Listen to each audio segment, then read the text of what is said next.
Hello and welcome back to Genesis Designs and Modelcraft, and welcome back to Chatterbox in hopefully one of the last pre-recorded Chatterboxes, because I would like to take the Chatterbox live. I don't think I'm going to schedule it because I do have uncommon difficulty with maintaining schedules of any nature, so it will be a bit of a catch me if you can sort of scenario. But I have been pointed at some hopefully suitable software to enable live streaming, and I think I'll try out a test case Chatterbox in the coming days or weeks. Give that a little go, see how it is. I think I have partaken in various live broadcasts in the past. Many of you know I do go on the Interesting Modelling Company from time to time, and I've been on Man's Model Moments as well, and I quite enjoy the interactive aspect of that, of talking more directly to the audience than I do like this. So I'm going to give it a go. If it works out, fine. If it doesn't, then I'll quietly forget about it and carry on doing it like this. But the main reason today on Chatterbox, I'm going to update you just with what has been going on at the bench, because it's all been stuff that isn't on YouTube.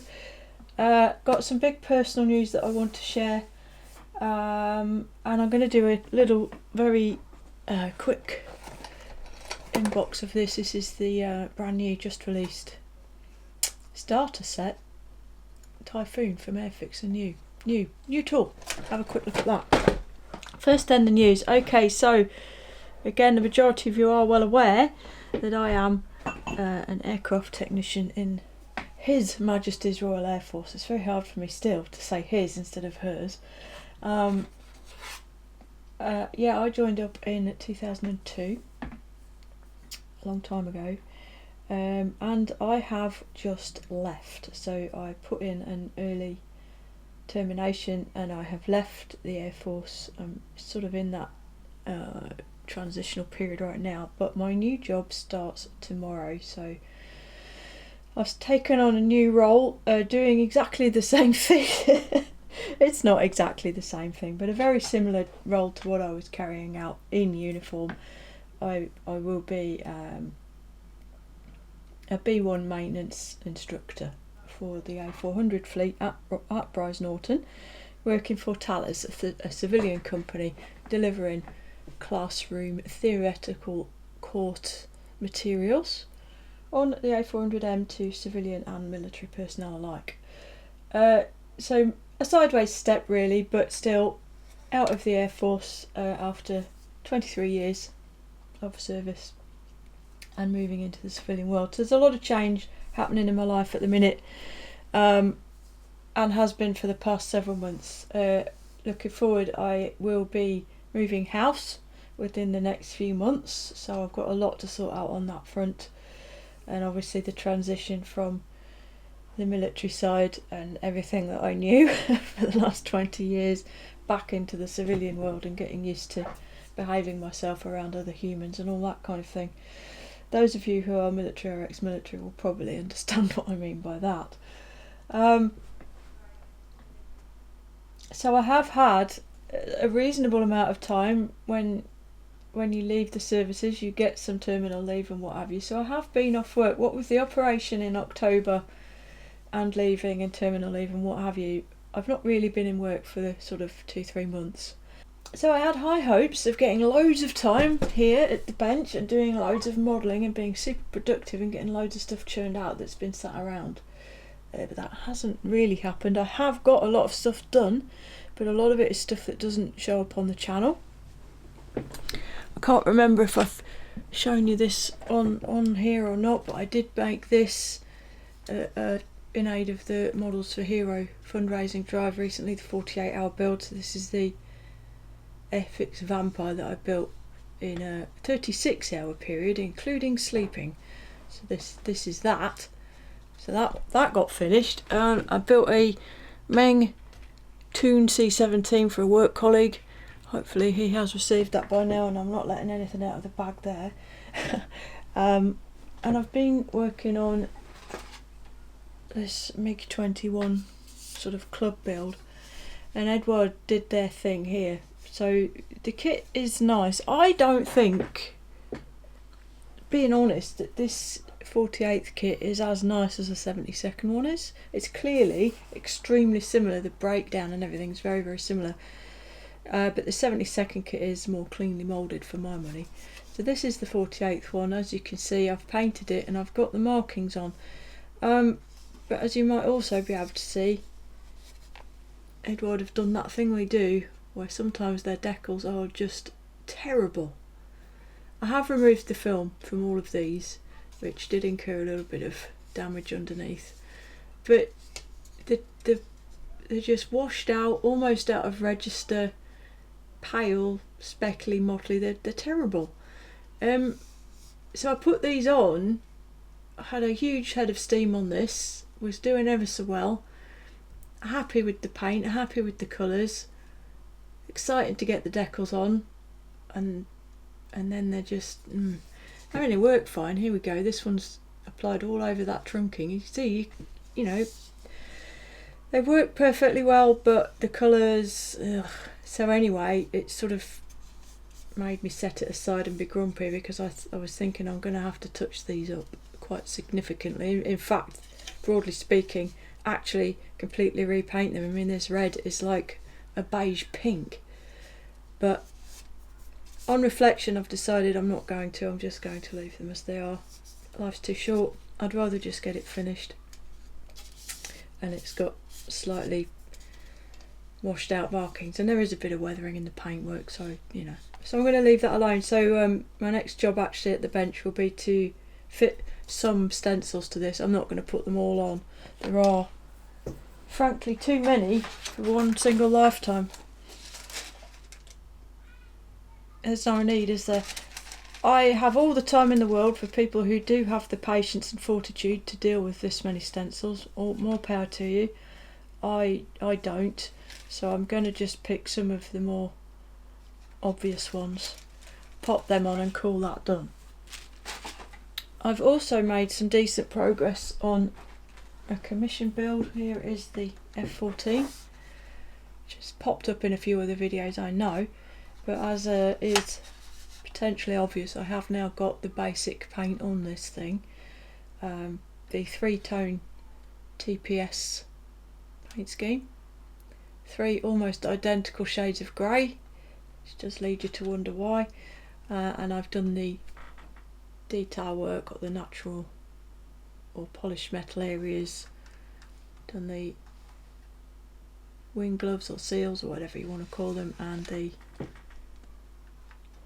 these aren't the exhaust, these are sort of covers over part of the exhaust area, but these are carbon on this model of Tomcat, so I did a little bit of a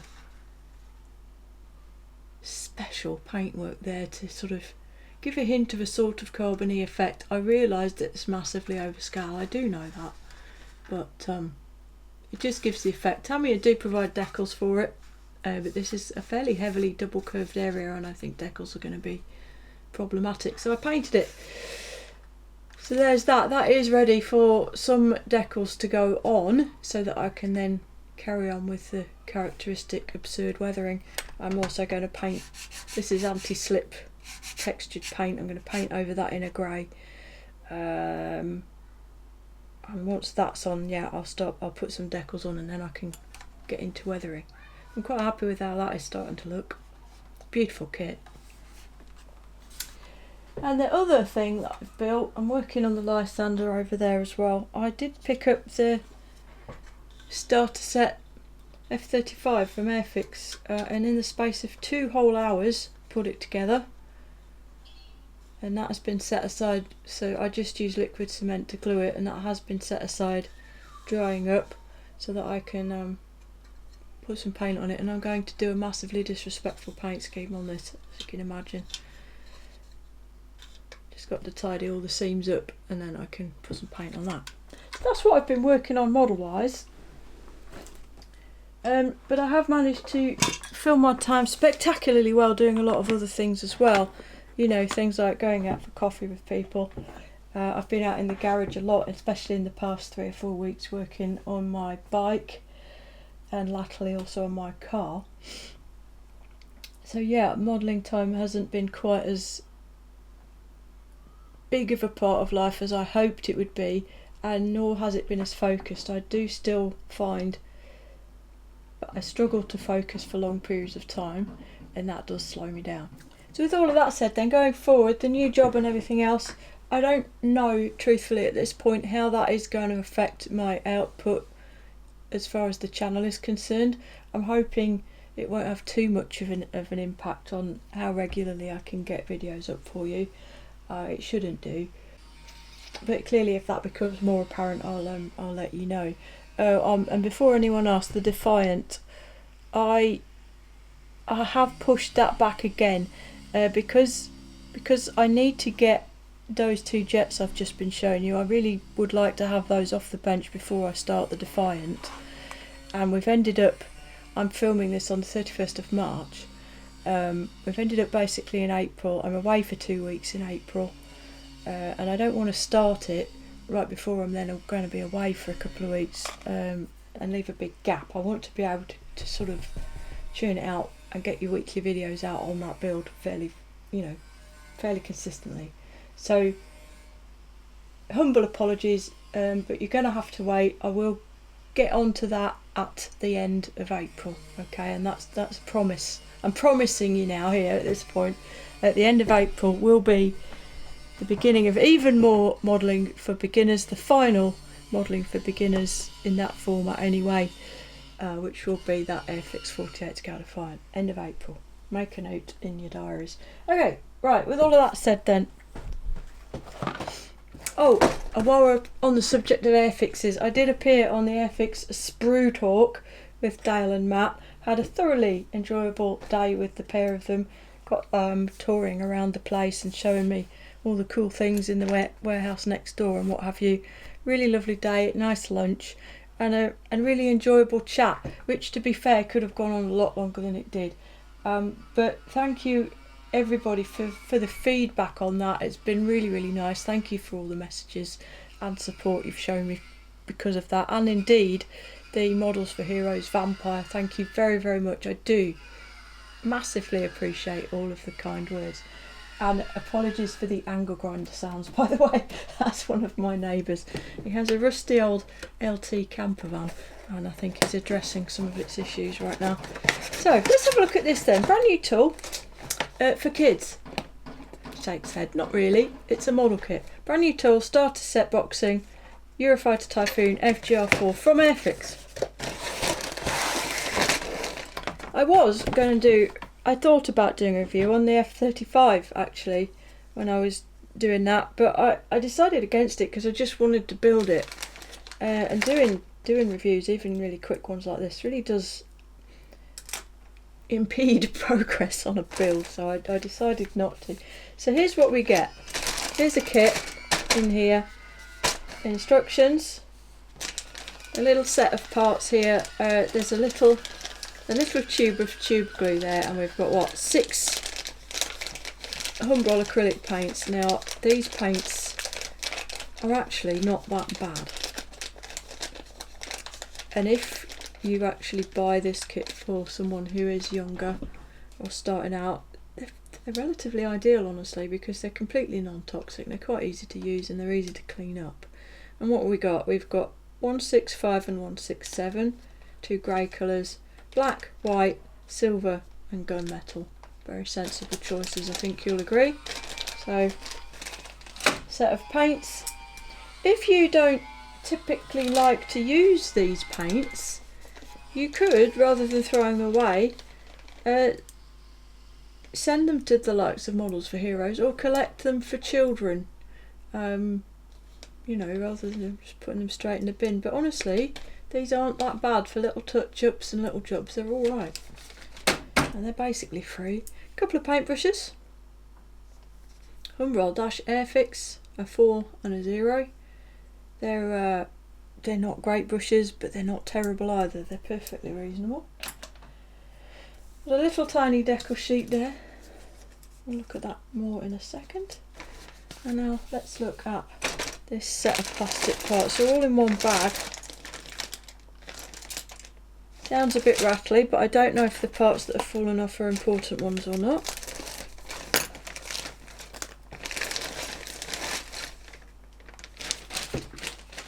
So the retail price on this kit is 20 quid, 19.99. You may find it for a little bit less online or in certain places, but that is the retail price. And we have 4 frames of parts here, plus a transparent set. That's a nubbin, that seems to be an undercarriage door, and that's a circular thing. So we've got 2 parts off there that we don't need to be off. First things first, one thing that you get in a starter set, which I am a big fan of generally, but I absolutely love the way they've done this, is a stand. Here's the one out of the F-35. Note, shaped like an F-35. And it's moulded slightly in relief as well. It's got some shape and substance to it. This one is a Typhoon silhouette. It's got little Airfix logos moulded into it. And in this one, the prop part actually comes out roughly where the fin would on the real thing. Really, really like these. Now, arguably, this would look quite stupid if you used it to hold up a Spitfire.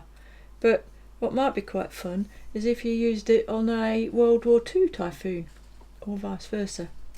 Nice idea perhaps. Also on this frame, which is frame D, Delta, there are canards and a couple of pylons, and the surface detail on them is actually pretty decent.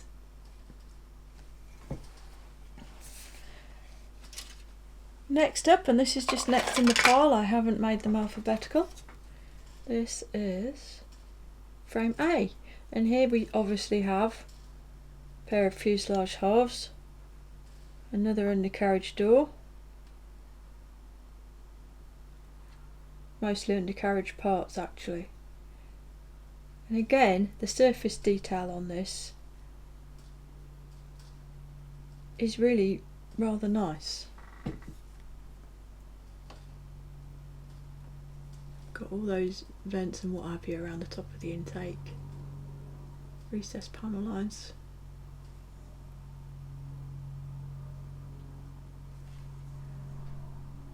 Detail on the undercarriage parts is not bad either. It is simplified, as you know, this is supposed to be a starter set, but you can see there you've got some reasonable detail on those wheels and undercarriage parts actually.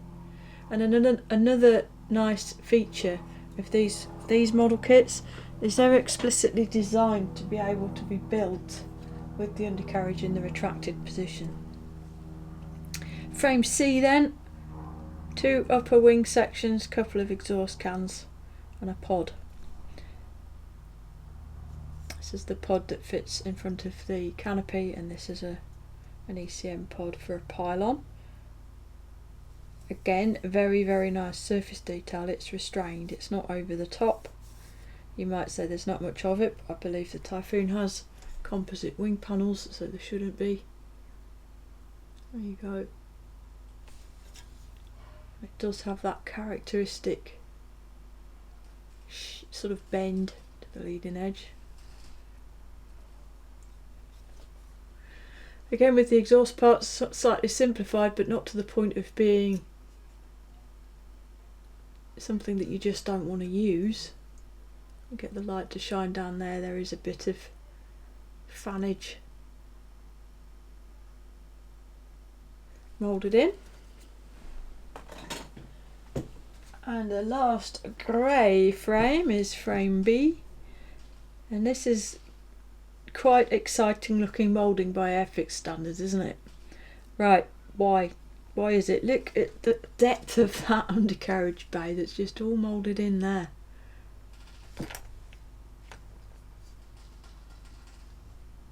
And a hollow moulded vent here.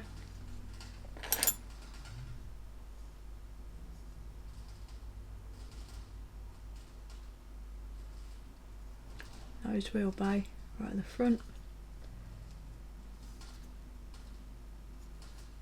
I think those are flare dispensers on this sort of control surface fairing here. again, the overriding sense is that the detail is just, it's very nice. It's not, it is a little bit simplified in places, but what is there is really nicely done. The potential to make a lovely desktop model out of this kit is so obvious. By that I mean one that is a little bit simplified, wheels up on a stand. It's just going to look really nice. Unlike you know, a Toon plane or a Corgi model where the details are simplified too much and you sort of lose a little bit of the illusion of reality, if you like. Here we've got the lower part of the intake assembly there. There is a pilot type chap, standard hands on knees. And here is the fuselage spine moulded as a separate part, alleviating any need to deal with the seam along the top of the fuselage, which is nice. And interesting that they've chosen to split the lower wing mouldings the way they have and include half of the fuselage lower as well. So, you know, there's no joint to worry about here, but obviously this one will need to be addressed to some degree, I'm sure. It's just nice, it's competent. Final piece of plastic included then is, get over here, the canopy. Let's pop this out of here. There we go. One piece, no openable option unless you want to slice it and add a little bit of detail. No seam, and it's jolly nice. There's really nothing wrong with that.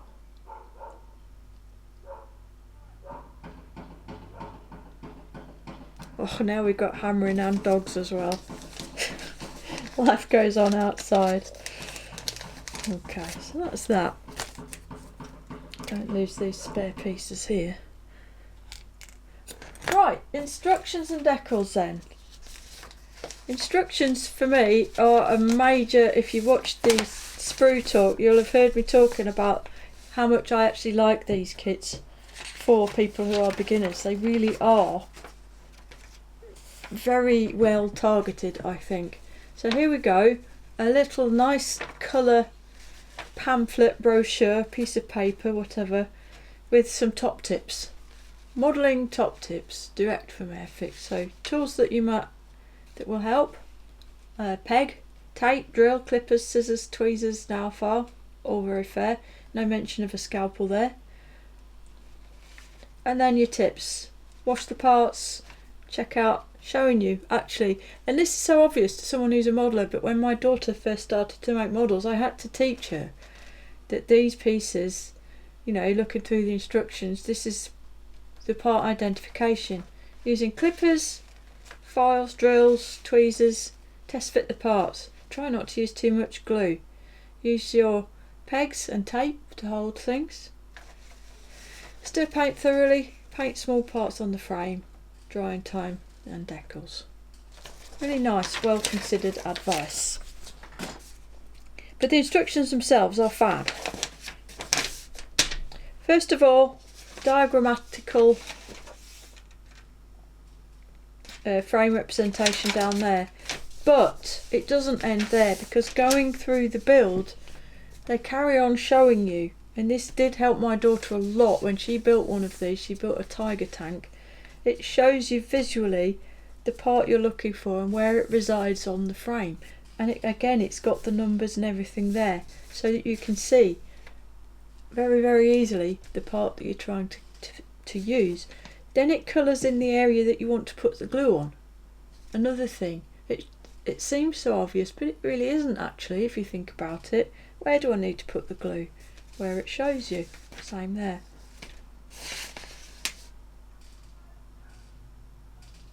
It's a wonderfully logical layout. Interesting breakdown. So glue the wing section together and then add it to its respective fuselage half before you even put the fuselage halves together. A nice simple little cockpit tub. There is a decal for the instrument panel. The intakes are simplified, they're shallow, there's no effort to recreate any fan detail. It's the same on the F-35 and I think that's fair enough. Fit that spine.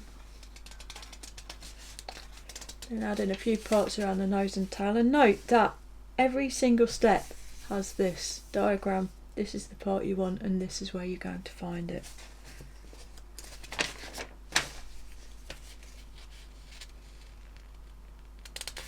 Probably the only slightly complex part of the whole thing, the undercarriage there. But as I say, it is designed to be built with the undercarriage retracted as well. Still doing undercarriage. Add in the ejection seat and the pilot. Then the canopy and then popping it on the stand. It's wonderfully well thought out, it's logical, it's nice and easy to follow, and as I say, it does work. My daughter's built one of these and she literally didn't ask me for any help because it's all here. Okay, that's that. No painting information because that, in true beginner kit fashion, is on the box. There's one scheme included for a number 12 squadron aircraft at RAF Coningsby, painted in, well, basically one shade of grey with slightly different grey radome and tip of the fin. But everything's there showing you what you need to know. Finally then, the massive decal sheet with the correct amount of stencils, i.e. none. Literally, low-vis roundels, serial number, the slime light strips and an instrument panel. Really good stuff, really good stuff. I'm going to build mine and I'm going to do a disrespectful paint job on this one as well because I think the one it comes with is dull. And that for me is one of the nice things about kits like this and like your tune kits and what have you, is you can let your imagination run riot, can't you? You know, if I want a Marine Flieger Eurofighter Typhoon, I'll jolly well have one because I've not spent 30, 35, 40 quid on a Hasegawa kit to do it with. You know, I've got a nice quick easy build and I can do what I want. I like that aspect of kits like this. And I think I'll leave it there. Everyone's got an opinion on things like this. If you're interested, then I don't need to explain, and if you're not interested, I'm not here to persuade you. But that's what you get in the box, that's what you get for your money, and I think it is a perfectly reasonable package. You even get a flying hour with it. So there you go, that's the Airfix Eurofighter. That's Chatterbox for this week with your very nearly ex-military host. I'll become a veteran in another month. That's a scary thought, isn't it? So that's it for this Chatterbox. I do have a few new kits to review. I've got an Airfix Liberator and Anson. I've got a Gotha glider kit from ICM, and I might try and do some kind of epic Harrier review because I do have a few different boxings of the Kinetic Harrier GR3 and it might be interesting to show how they all differ from each other. I don't know, give me a little bit of idea in the comments if that's something that would be worth my time to look at. So yeah, thanks very much for watching. Thanks again for all of the support and lovely messages over the last few videos. I do very, very much appreciate it. It does make this old girl smile. And with all of that said, I think it only remains for me to say, until next time, look after yourselves, look after each other, and Genesis out.